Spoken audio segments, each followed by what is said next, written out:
Bienvenue sur Teach. Aujourd'hui, nous sommes en train de continuer sur le grand sujet de comment durer dans la prière. Comment passer du temps avec l'Éternel.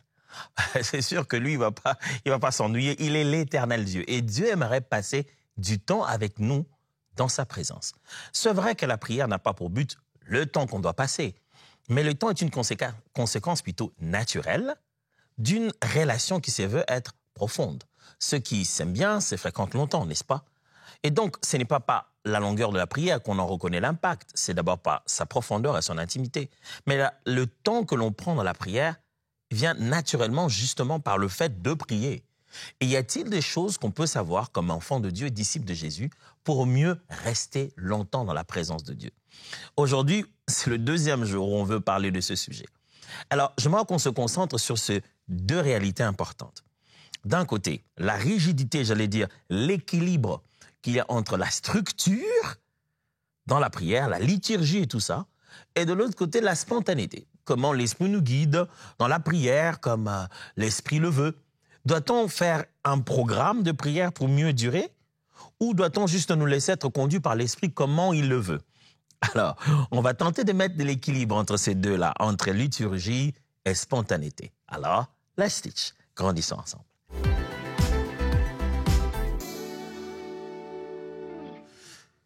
Trouver une prière équilibrée sous-entend qu'il ne faut pas seulement qu'elle soit froide ou rigide, moins encore confuse et dispersée.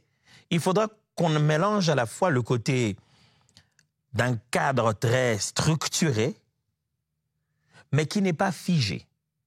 Il y a de l'ordre, parce que Dieu est un Dieu d'ordre, mais il n'y a pas de l'emprisonnement.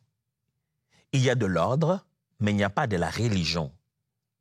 Il y a de la structure, mais il n'y a pas de l'esclavage. Il n'y a pas de l'endoctrinement.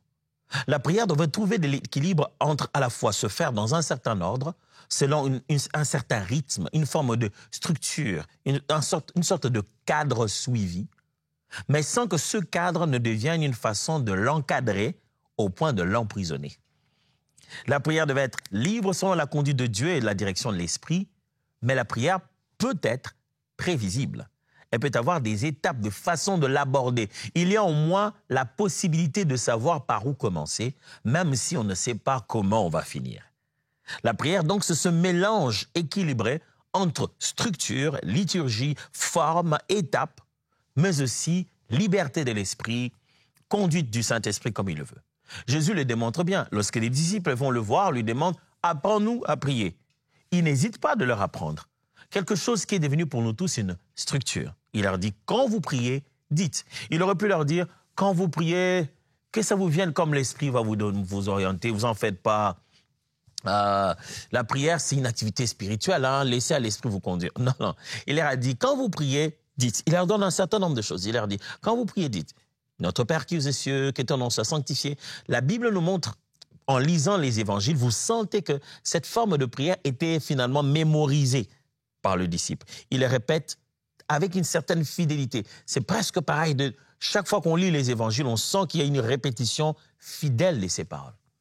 Alors, pour durer dans la prière, ce n'est pas combien d'étapes on a fait. Je sais qu'il y a cette technique qui existe, où on dit, fais 15 minutes d'action de grâce, 10 minutes de confession, 5 minutes pour invoquer la présence de Dieu, 15 minutes pour, pas l'effusion de l'Esprit, la consécration au Saint-Esprit, pour que l'Esprit te conduise, 10 minutes pour pouvoir prier pour les besoins des autres, l'intercession donc, 5 minutes ou 10 minutes pour parler de tes propres problèmes. Après, tu vas clôturer tout cela par la louange, 15 minutes, 20 minutes. C'est bien.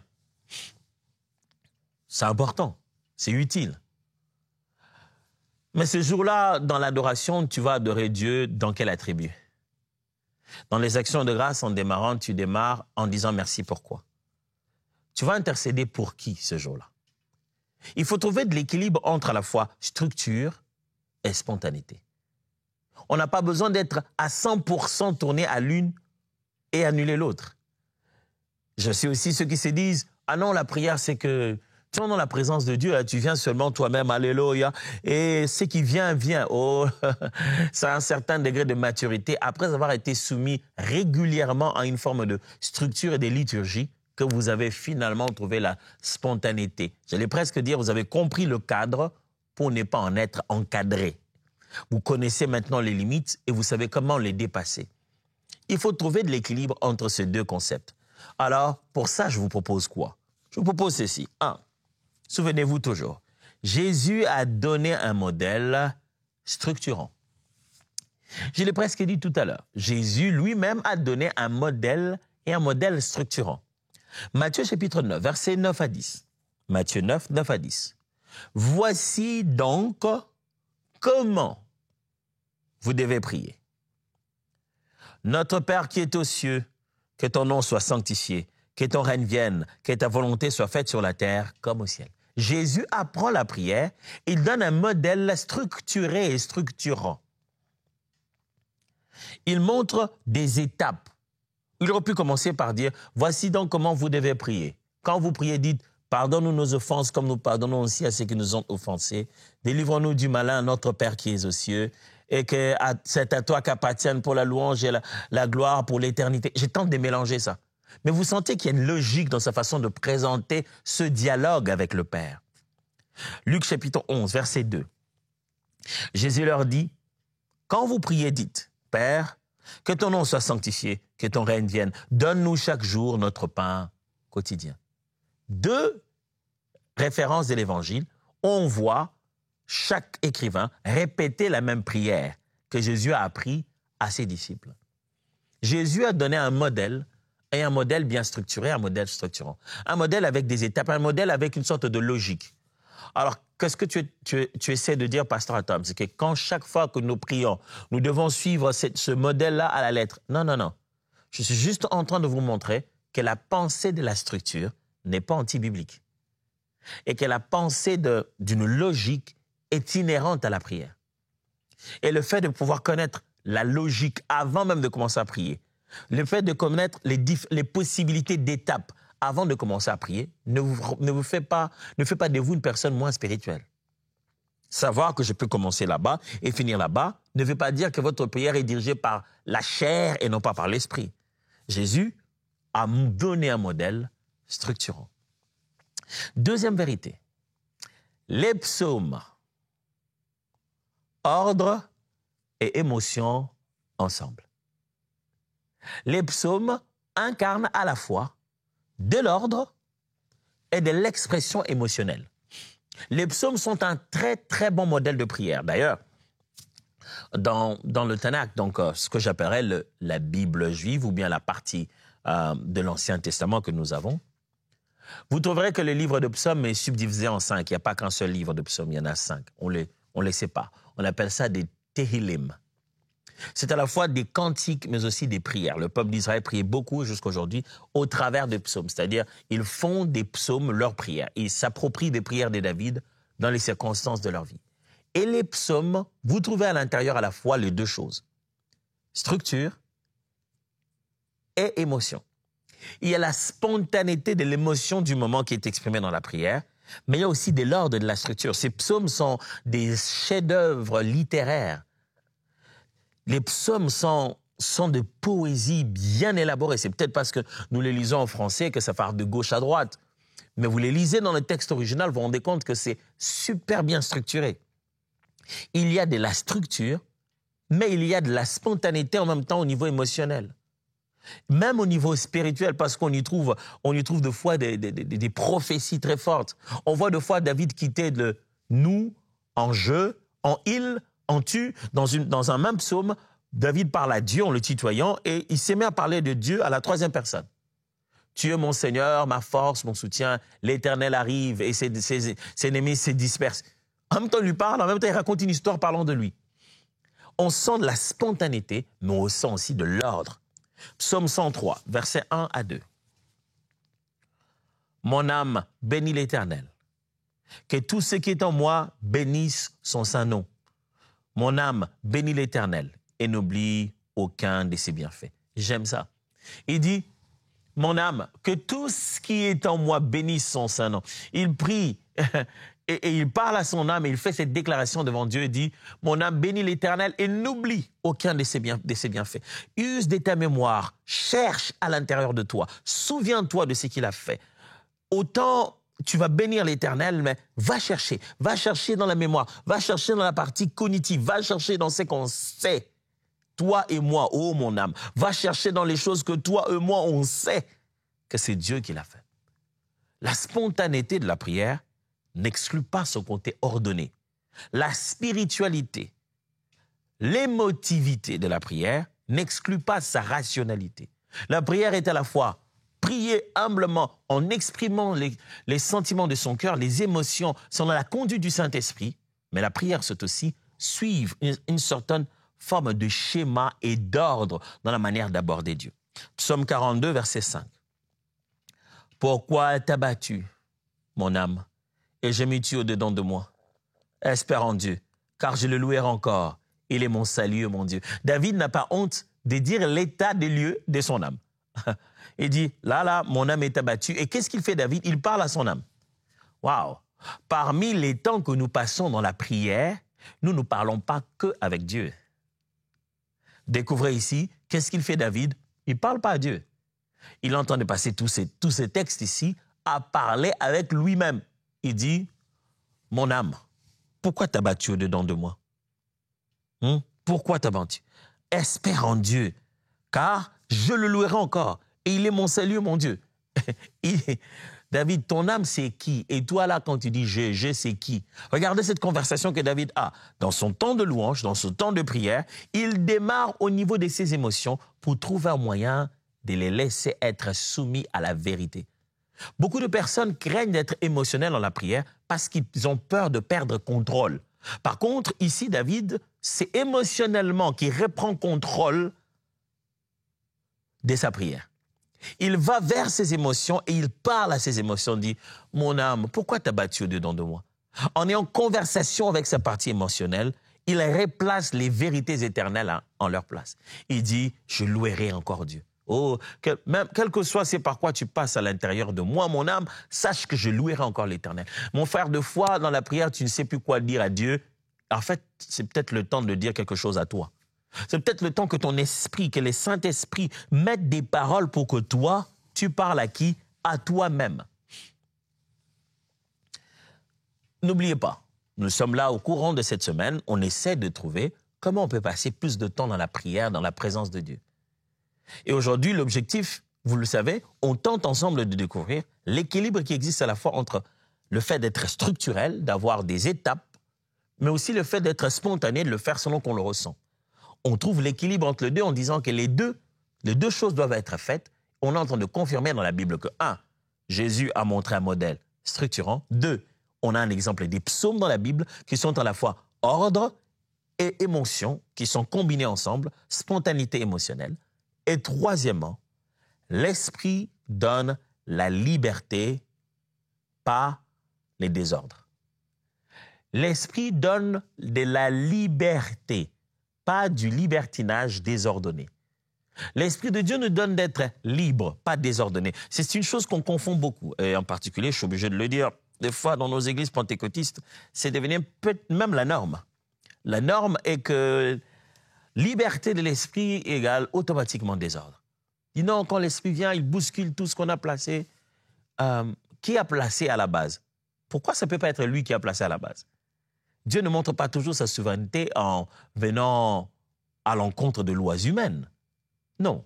Des fois, il montre sa divinité en jouant dans les règles des hommes, en étant au-delà des règles des hommes. Le Saint-Esprit que nous avons reçu, quand tu nous apprends à prier, quand tu nous guides à prier, ce n'est pas pour semer un désordre en nous. C'est pour nous donner une liberté et que rien n'emprisonne notre relation.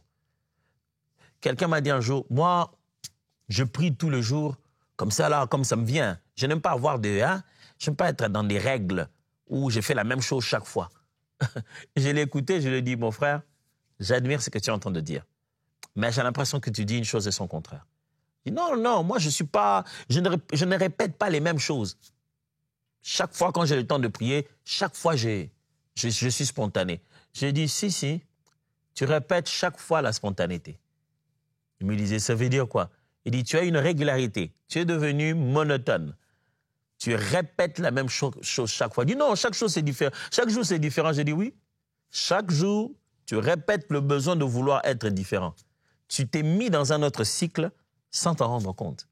Le but, ce n'est pas de différencier nos façons de parler. Non. Le but, c'est de vivre le moment, de partager avec le Père les réels besoins de nos cœurs, de l'écouter dans sa présence et de l'adorer, et que ça soit en esprit et en vérité. Que ça soit véridique d'après la parole et authentique dans notre cœur d'après la nature de ce que nous sommes devenus. Il ne s'agit pas d'aller chercher de grandes formules uniques. Il s'agit juste d'être authentique et sincère.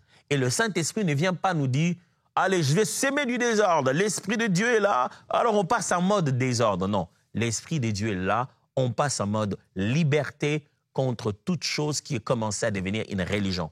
Ce que l'Esprit fait en nous, c'est nous empêcher de fléchir nos genoux devant une religion que nous nous sommes nous-mêmes établis, même en matière de prière.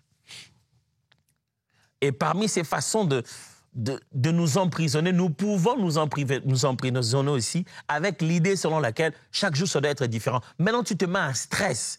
Tu te dis, non, qu'est-ce qui peut faire le côté particulier de mon temps de prière d'aujourd'hui pour que je sente vraiment que c'est l'esprit qui a été libre? Hey, respecte la règle. Vous savez, la beauté de la spontanéité, elle vient quand il y a une régularité. Si tous les jours c'est différent, il n'y a donc plus de spontanéité. La spontanéité, c'est l'improvisation du standard. C'est-à-dire que le standard est là et hop, on improvise. Ça, je parle vraiment aux musiciens. On a un standard et on improvise. On a une régularité, on a quelque chose de normal et on devient spontané. Si tous les jours, il y a jamais eu des règles, ça peut plus s'appeler de la spontanéité. La structure donne toute son avantage à la spontanéité. La structure fait valoriser la spontanéité. L'Esprit donc ne donne pas du désordre, il nous donne plutôt de la liberté. 2 Corinthiens 3, 17. Or, le Seigneur, c'est l'Esprit. Et là où est l'Esprit du Seigneur, là est la liberté, pas désordre, la liberté. Romains chapitre 8, verset 14. Car tous ceux qui sont conduits par l'Esprit de Dieu sont fils de Dieu. Voyez, nous tous qui sommes conduits par l'Esprit de Dieu, nous sommes fils de Dieu, nous appartenons à Dieu. Le Saint-Esprit nous conduit. Ne nous amène pas dans la liberté, ne nous rend pas dans les désordres, ne nous perd pas. Il nous conduit. Frère, quand nous prions le Seigneur, que nous voulons passer du temps avec lui, l'Esprit nous conduit. C'est-à-dire, il y a des étapes, il y a un chemin, il y a un cheminement. Ce n'est pas du désordre, il y a un cheminement, mais sous la direction de l'Esprit. Quand l'Esprit vous conduit, mes frères et sœurs, en toute sincérité, vous serez très étonnés de vous rendre compte qu'il y a bel et bien eu des étapes. Il m'est arrivé plusieurs fois dans ma vie, que ce soit pour enseigner, prêcher ou chanter, il m'est arrivé plusieurs fois de faire des choses spontanées. Et quand j'ai fini, les gens me disent « Ah, mais c'était super bien préparé ». Et j'ai ri au-dedans de moi, j'ai dit « Si vous saviez que rien de tout ça n'est dans mes notes. » De bout en bout, dès la première jusqu'à la dernière phrase, chaque point qui a été cité, vous ne le trouverez pas dans mon iPad. Mais quand vous entendez, vous dites, c'était structuré. J'ai compris que l'Esprit de Dieu peut être spontanément structuré. C'est spontané pour nous. Lui, il sait ce qu'il dit. C'est nous qui avons l'impression que c'est spontané, mais lui, c'est structuré. Il a une pensée de ce qu'il veut dire. Spontané ne veut pas dire désordonné. Ça veut dire juste dire libre des règles humaines, mais dans la règle divine. Alors, quatrième chose, si l'on veut trouver de l'équilibre entre spontanéité et structure, c'est que trop de rigidité peut éteindre l'esprit. Il y a un moment dans notre vie de prière, on devient plus serviteur de la liturgie que serviteur de l'esprit. C'est ce que l'on craint. On s'est dit, alors on doit d'abord commencer, je me souviens au début de ma foi, je priais comme ça, je commence d'abord par dire merci. Seigneur, je te dis merci, je te glorifie. Je suivais les étapes de liturgie à l'église que je fréquentais. Après, s'il m'arrivait, après avoir dit merci et commencé à invoquer l'Esprit, oh Saint-Esprit, j'ai besoin de toi et tout ça dans ma vie, après je me rends compte, oups, j'avais oublié de demander pardon. Il faut que je demande le pardon à Dieu avant de demander qu'il me remplisse de l'Esprit, parce qu'alors là, je me vide d'abord de tout péché, après alors je me remplis de...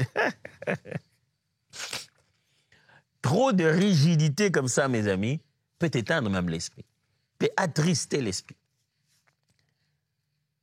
Le Saint-Esprit n'est pas là pour que nous puissions respecter la liturgie. Il est là pour que nous respections le protocole divin. Il est là pour que nous respections le processus pour aborder le Père, pas pour que nous respections toutes nos étapes que nous avons mises dans notre papier. Ces étapes-là sont intéressantes pour nous guider, mais ce n'est pas ça le but. Ne faisons pas du moyen un but en soi. 1 Thessaloniciens chapitre 5, versets 19 à 20, il est écrit « N'éteignez pas l'esprit, ne méprisez pas les prophéties. » C'est important de voir que Paul parle de ne pas éteindre l'esprit et virgule après, il parle de ne pas mépriser les prophéties. Il parle du fait que dans un contexte collectif, il y a des messages prophétiques qui arrivent. Au lieu d'en arriver au point de se dire « Ah, mais trop, c'est trop, arrêtez vos histoires de prophéties-là », ne mettez pas un système qui commence à devenir contre l'expression du prophétique dans l'assemblée.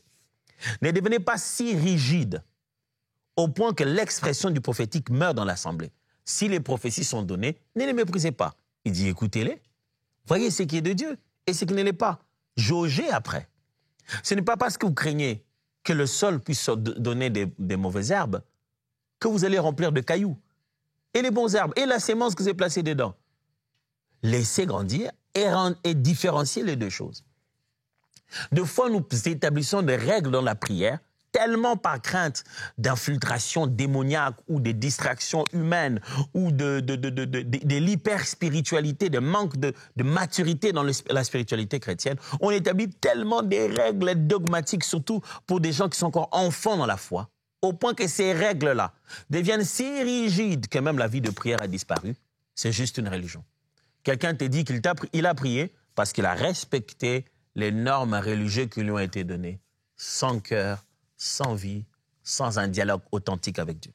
Marc chapitre 7, verset 13. Anéantissant ainsi la parole de Dieu par votre tradition, que vous avez établie, vous faites beaucoup d'autres choses semblables. Il leur dit, vous anéantissez la parole de Dieu par votre tradition. Vous imaginez ce que ça signifie? C'est-à-dire que nous pouvons commencer à faire des habitudes dans l'Église qui anéantissent la parole qu'on enseigne. Ah oui, il y a des habitudes ecclésiastiques, des habitudes de groupe de prière, des habitudes personnelles dans la foi chrétienne qui peuvent aller à l'encontre de la parole de Dieu qui nous est enseignée. Et j'aime bien, il parle des traditions, c'est-à-dire de quelque chose qui est collectivement accepté, qu'on a établi ainsi pour aider la société à évoluer. OK, puisque les gens arrivent des fois au culte un peu en retard, il faut avoir une liturgie pour que celui qui nous rejoint plus tard sache à quelle étape nous sommes. Fantastique, très bonne idée.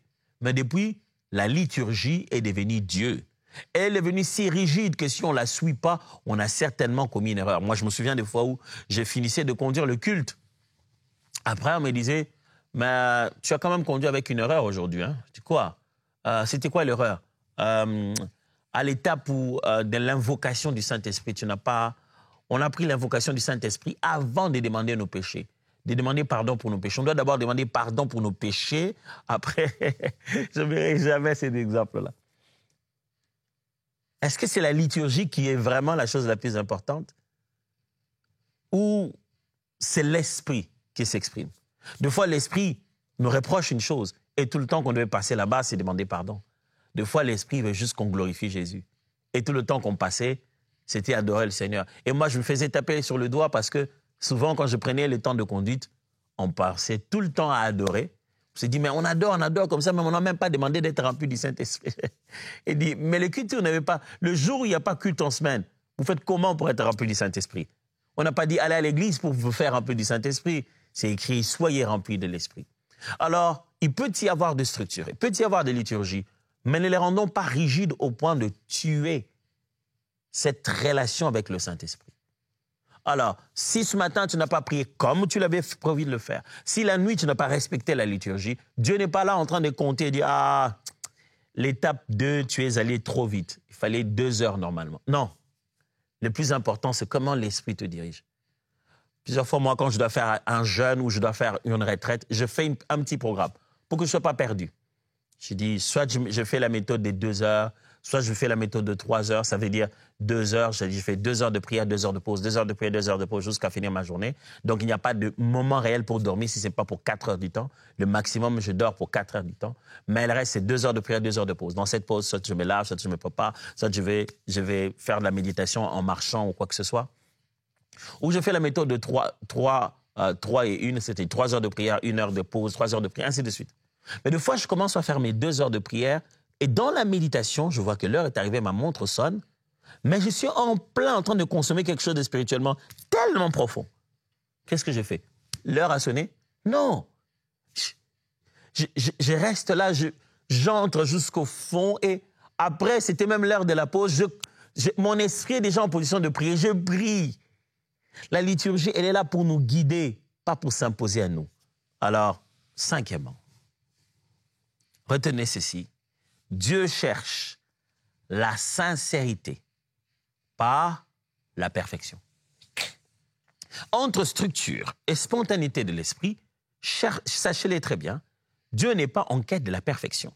Il ne veut pas voir de prières alignées de 15 minutes, de 10 minutes avec un programme bien précis qui a commencé par des acclamations et qui est fini par des acclamations et pendant lesquelles on a chanté la chanson la plus aimée ou qu'on s'est assis et qu'on s'est agenouillé parce que c'était le moment d'adoration. Dieu ne cherche pas notre perfection. Il sait qu'on n'en a pas, les amis, on n'en a pas.